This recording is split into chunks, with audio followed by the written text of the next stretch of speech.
வணக்கம் நண்பர்களே, நான் Manikandan. This is Mani's travels with hope. இது மாதிரி தொடர்ந்து பல வீடியோக்கள் வரப்போகுது. அதுக்கு நீங்கள் செய்ய வேண்டியது எல்லாம் நம்ம சேனலை சப்ஸ்கிரைப் பண்ணி ஆதரவு கொடுக்க வேண்டியது மட்டும்தான்.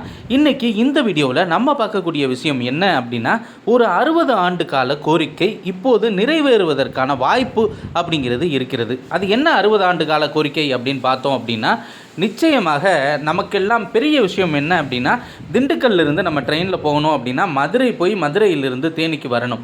ஆனால் ஒரு மிகப்பெரிய ப்ராஜெக்ட் அப்படிங்கிறது எம்ஜிஆர் காலத்திலிருந்தே தொடங்கிருச்சு கோரிக்கை வைக்கிறது. அது என்ன கோரிக்கை அப்படின்னா, திண்டுக்கல்ல இருந்து சபரிமலை வரைக்குமே ரயில் பாதை வேண்டும் அப்படின்னு. திண்டுக்கல்ல இருந்து சபரிமலை வரைக்குமான இந்த ரயில் பாதைக்கு நிதி இதுவரைக்கும் ஒதுக்கப்படாமல் இருந்தது. இப்போது நிதி ஒதுக்கப்பட்டிருக்கிறது. எதுக்காக நிதி ஒதுக்கப்பட்டிருக்கிறது அப்படின்னா, இந்த ப்ராஜெக்ட் ஆரம்பிப்பதற்காக நிதி ஒதுக்கப்படலை. இந்த ப்ராஜெக்ட் வெற்றிகரமாக அமையுமா அப்படிங்கிறதுக்கான ஆய்வு பணிக்காக இந்த நிதியானது ஒதுக்கப்பட்டிருக்கிறது.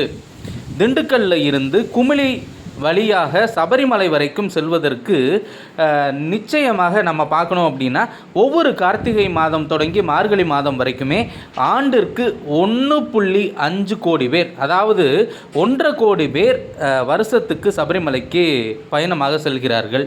அது மட்டும் இல்லாமல் ஒவ்வொரு தமிழ் மாதமும் 1ஆம் தேதி முதல் 5ஆம் தேதி வரைக்குமே 5 லட்சம் பேர் சபரிமலைக்கு சென்று கொண்டிருக்கிறார்கள். இப்படி இருக்கக்கூடிய சூழ்நிலையில் நீங்கள் கார்த்திகை மாதம் வந்தீங்க அப்படின்னா, இந்த குமிழி மலைப்பாதை அப்படிங்கிறது ரொம்பவுமே டிராஃபிக்காக மாறிடும்.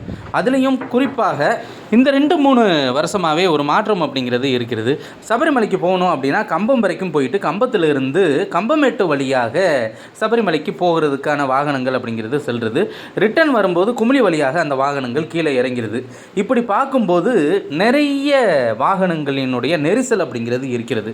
இதை தவிர்க்கணும் அப்படின்னா ரயில் பாதை வேண்டும் அப்படின்னு இப்போ இல்லை, ஒரு 60 வருஷத்துக்கு முன்னாடியே திண்டுக்கல்லிருந்து சபரிமலை வரைக்குமே பாதை வேண்டும் அப்படின்னு கோரிக்கை அப்படிங்கிறது இருந்தது. ஆனால் இதில் வனத்துறை அப்படிங்கிற ஒரு முக்கியமான பங்கு வகிக்கிறது. மத்திய வனத்துறையின் சார்பாக இந்த ஒப்புதல் அப்படிங்கிறது இதுவரைக்குமே கொடுக்கப்படாமல் இருந்தது. அட்லீஸ்ட் பம்பை வரைக்குமாவது ரயிலை விடணும் அப்படின்னு கோரிக்கை அப்படிங்கிறது இருக்கிறது. இன்றைக்கி காஷ்மீருக்கும் கூட ரயில் விடுவதற்கான பாதை அப்படிங்கிறது அமைக்கப்பட்டிருக்கிறது. அது மட்டும் இல்லாமல் கேதார்நாத் பத்ரிநாத்தை இணைப்பதற்கு கூட ரயில் பாதை அப்படிங்கிறது அமைக்கப்பட்டிருக்கிறது. அப்படி இருக்கக்கூடிய சூழ்நிலையில் திண்டுக்கல்ல இருந்து நிச்சயமாக தேனிக்கு ஒரு கனெக்ஷன் அப்படிங்கிறது இருந்தது அப்படின்னா நம்ம மதுரை சுற்றி போக வேண்டிய அவசியம் அப்படிங்கிறது இது வரைக்குமே இருக்கவே இருக்காது. அது மட்டும் இல்லாமல் பயண நேரமும் குறையும். ஆனால் இதற்காக இப்போது தான் நிதி ஒதுக்கப்பட்டிருக்கிறது. எதுக்கு? ரயில் பாதை அமைப்பதற்கு நிதி ஒதுக்கலை. எதுக்காக ஒதுக்கியிருக்காங்க அப்படின்னா, இதற்கான ஆய்வு பணிகளுக்கான நிதி 2 கட்டங்களாக ஒதுக்கப்பட்டிருக்கிறது.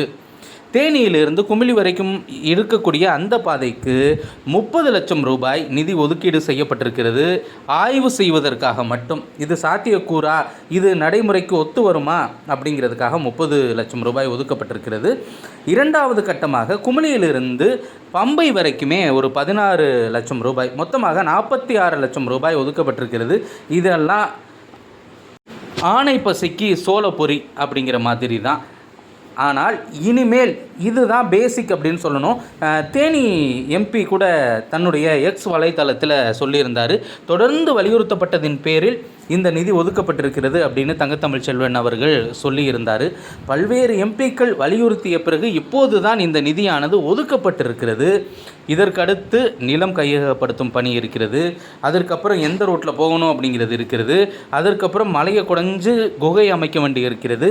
தேவைப்பட்டால் பாலங்கள் அமைக்கப்பட வேண்டி இருக்கிறது.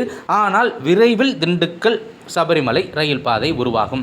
ரயில்வேவை பொறுத்தளவு விரைவில் அப்படின்னு எடுத்துக்கிட்டாலே கிட்டத்தட்ட ஒரு 10 வருஷம் அப்படின்னு கணக்கு வச்சுக்கோங்களேன். ஏன்னா எல்லா பணிகளும் இருக்கிறதுல அட்லீஸ்ட் ஒரு 10 வருஷத்துக்குள்ளே, அதை நம்ம விரைவில் தான் எடுத்துக்கணும். 10 வருஷத்துக்குள்ளே திண்டுக்கல்ல இருந்து மதுரை சுற்றி போகாமல் சபரிமலைக்கு ஒரு முக்கியமான ரயில் பாதை அமைப்பதற்கான வாய்ப்பு அப்படிங்கிறது ஆரம்ப புள்ளி இப்போது இருக்கிறது. அடுத்த ஒரு வீடியோவில் பார்ப்போம். அது வரைக்கும் நன்றி, வணக்கம்.